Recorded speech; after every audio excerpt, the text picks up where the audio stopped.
இன்னைக்கு நம்ம food Wars 3rd எபிசோட தான் பார்க்க போறோம். நம்ம கூகா சீனியர் இருக்கிறாருல, அவரு சின்ன வயசுல இருந்தே ஒரு பெரிய பணக்காரன் மட்டும் கிடையாது, என்னால பயங்கரமா சமைக்க கூட முடியும். ஈவன் எனக்கு பயங்கர அழகான ஒரு ஃபேஸ் கூட இருக்குது. ஆனா என்ன ஹைட் தான் இல்ல. ஆனா ஹைட் இல்லங்கறல ஒரு பிரச்சனையா, எனக்கு எல்லாமே இருக்குடான்னு பயங்கர ஹாப்பியா இருந்த ஒரு நபர். ஈவன் இந்த ஒரு அகாடமிக்கு வந்ததுக்கு அப்புறமே ஏகப்பட்ட ஃபுட் வார்ஸ்ல எல்லாத்துலயுமே ஜெயிச்சுட்டே தான் இருந்தான். அந்த ஒரு நாள் சுகாசா கிட்ட தோக்குற வரைக்கும். ஆனா சுகாசா கிட்ட தோத்தது கூட அவ்வளவு பெரிய பிரச்சனை இல்ல. அதுக்கப்புறம் ஒன்னு நடந்துச்சு பாருன்னு யோசிப்பான். என்னன்னா சுகாசா கிட்ட தோத்ததுக்கு அப்புறம் ஒரு 10 நாளுக்கு பயங்கர டிப்ரெஷன்ல அப்படி சோகமாவே இருந்திருப்பானா. என்னடே கவுன்சில் ஆஃப் 10ல நம்பர் 1ல இருக்கிறவன்ட்ட போய் போட்டி போட்டா தோக்க தான் போற, இது கூட தெரியாதடா அப்படின்னு ஈசன் சொல்லிட்டு இருக்கேன். அப்ப நம்ம சட்டோஷி சீனியர் தான், அதெல்லாம் பரவாயில்லடா இருக்கட்டும், தைரியமா நம்பர் 1ல இருக்கிறவனே சேலஞ்ச் பண்ணிருக்க அப்படின்னா அதுக்கே ஒரு கட்ஸ் வேணும்டான்னு சொல்லும்போது கூகா ஜாலி ஆயிடுறான். ஆமா இல்ல, நம்பர் 1ல இருக்கிறவன் சேலஞ்ச் பண்ற அளவுக்கு எனக்கு தனியா கட்ஸ் இருக்குது இல்ல அப்படின்னு அவனை திருப்பி சேலஞ்ச் பண்ண வேண்டியதான் ஒரு ரீமேட்சுக்குன்னு முடிவெடுக்க. இன்னொரு பக்கம் நம்ம சுகாசா இந்த கோபயாஷியை மீட் பண்ணி பேசிக்கிட்டு இருப்பானா. அப்ப கோபயாஷி கொஞ்ச நாளா ஊர்ல இருந்திருக்க மாட்டா போல. என்னடா நான் ஊர்ல இல்லாத நேரத்துல ஏதோ ஒரு கூகாங்கிற பையன் கூட போட்டி போட்டேன்னு கேட்கும்போது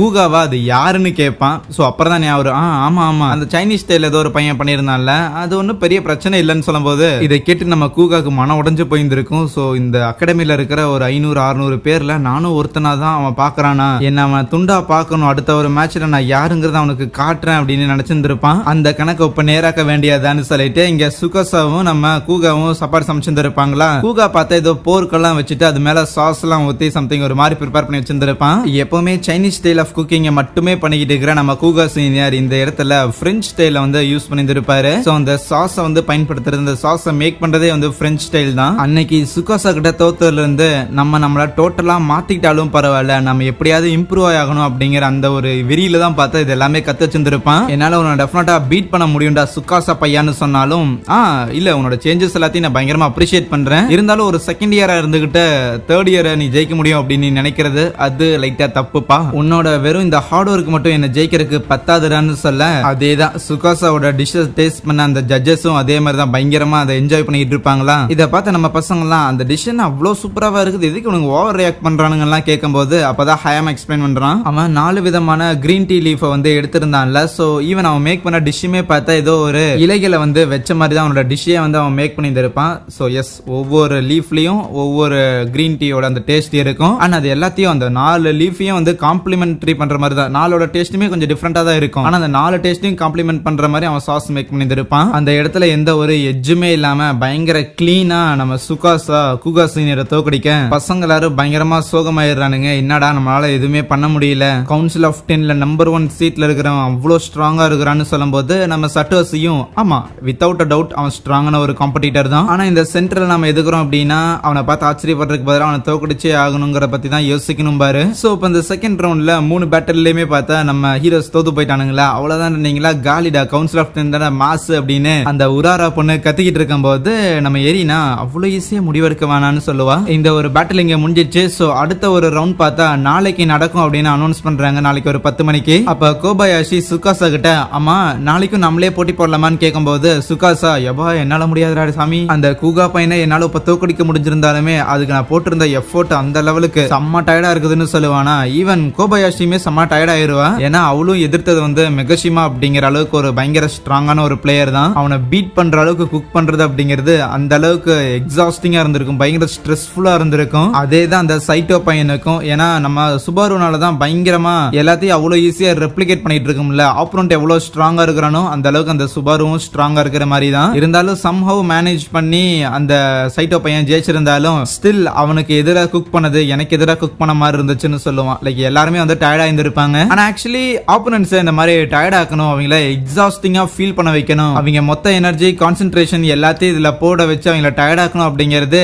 நம்ம எரினா கொடுத்த பிளானா தான் இருக்கும். ஏன்னா செகண்ட் ரவுண்ட்ல நம்ம ஜெயிக்கணும் அப்படின்னு நினைக்கிறது வேலைக்கு ஆகாது. அதுக்கு பதிலா இந்த செகண்ட் ரவுண்ட்ல தோத்தாலும் கூட அடுத்த ரவுண்டுக்கு நம்மளால போக முடியுமா அப்படிங்கறத பத்தி தான் நம்ம யோசிக்கணும். தனியால இந்த ஃபுட்பால்ல நம்மளால அவங்கள தோக்கடிக்க முடியாது, ஆனா அதுக்கு பதிலா நம்மளால ஒன்னா சேர்ந்து ஒரு டீமா இருந்து தோக்கடிக்க முடியும் அப்படின்னு சொல்லி தான் லைக் இந்த தோல்விகள் எல்லாத்தையும் எதிர்பார்த்து தான் அவங்க வந்திருப்பாங்க. அதுவே கூகா சீனியர் தோத்து போயிட்டுனே, இருந்தாலும் தோத்து போறதை எதிர்பார்த்தது தான், இருந்தாலும் நான் ஜெயிப்பேன்னு நினைச்சேன்னு ஹீரோ பையன் ஷோல்டர் அமைக்க விடுறானா அமைக்க விடுவான், வேர்வை தொடச்சு விடுறானா தொடச்சு விடுவான், டீ போட்டு கொண்டு வானா கொண்டு வருவான். அண்ட் சுகாசா போட்ட அந்த ஒரு கிரீன் டீ தான் கொண்டு வந்திருப்பானா. அதை குடிச்ச உடனே நம்ம கூகாக்கு லைக் அப்படியே அவன் சொன்ன விஷயங்கள்லாம் ஞாபகம் வரும். பரவாயில்ல நான் இம்ப்ரூவ் ஆயிருந்திருக்கேன் அப்படின்னு அவன் சொன்னான் தானே, கண்டிப்பா என் பேர் அவன் ஞாபகம் வச்சுக்குவான்.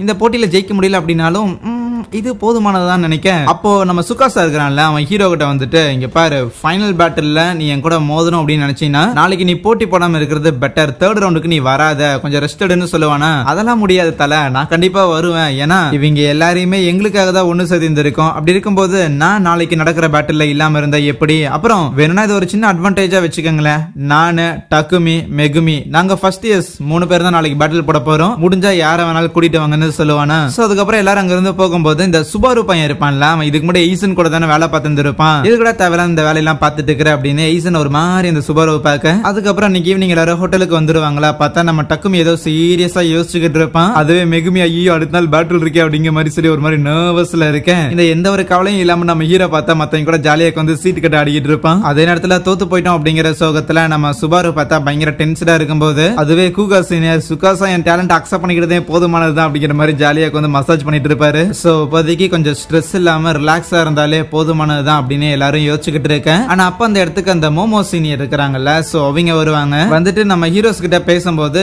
நம்ம ஹீரோஸோட நேம் எல்லாத்துலயும் வந்து நிக் நேம் வச்சு கூப்பிட்டு இருப்பாங்களா, பயங்கர கியூட்டா கூப்பிடுறாங்கல்ல அப்படின்னு எல்லாரும் பார்த்தாலும் நம்ம சட்டோஷி தான் சொல்றான், அது கியூட்டா கூப்பிடுற மாதிரி இருக்கலாம், பட் இருந்தாலும் ஆக்சுவலி இந்த மோமோ சீனியர் யார இந்த மாதிரி நிக் நேம் வச்சு கூப்பிட்டாலுமே அவங்க எல்லாம் தனக்கு கீழே தான் இருக்கிறாங்க அப்படிங்கிற அந்த ஒரு நினைப்புல தான் அவங்க அதை பண்றாங்களே தவிர உங்க மேல பாசம் நேசம்லாம் எதுவும் கிடையாதுன்னு சொல்லுவாரு. அடுத்த நாள் போட்டிக்காக எல்லாரும் வந்திருக்காங்க.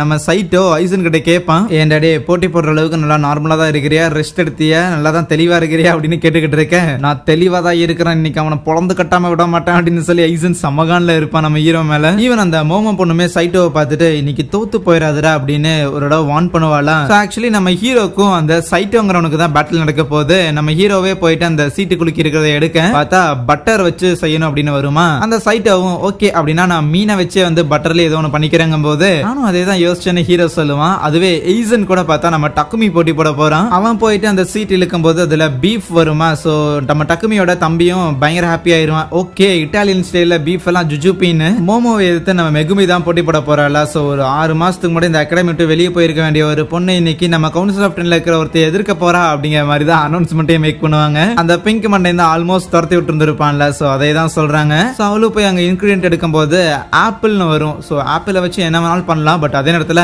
அந்த மோமோ சீனியர் இந்த ஸ்வீட்ஸ் எல்லாம் மேக் பண்றதெல்லாம் கில்லாடி ஆப்பிள வச்சு அசால்ட்டாவே பண்ண முடியும், நம்மளால கண்டிப்பா முடியும்னு பேசும்போது ஈவன் எரினாவும் வந்துட்டு கமான் கைஸ் உங்களால முடியும், நீங்க ஜெயிப்பீங்க அப்படின்னு மோட்டிவேட் பண்ண ஈசன் கலாய்ப்பான். இங்க பாருங்கடா இப்போ உங்க 3 பேரையும் தோக்கடிச்சிட்டேன்னு இனிமேல் மிச்சம் இருக்கிறது அந்த சட்டோசியும் எரினாவும் மட்டும்தான், அதுவும் ஜுஜுபின்னு சொல்ல அதுக்கு ஹீரோவும் எங்களுக்கும் அதே தான் தலை, உங்க 3 பேரையும் நாங்க தோக்கடிச்சிட்டோம் அப்படின்னா மிச்சம் இருக்கிறது சுகாசவும் கோபயாஷியும் தான். சோ யார் இதுல ஜெயிக்க போறா அப்படிங்கறத முடிவு பண்ற ஒரு பேட்டில் அது இருக்க போதுங்கும் போது அங்கே இந்த ஒரு எபிசோடை முடிக்கிறாங்க. சரி, தேங்க்யூ.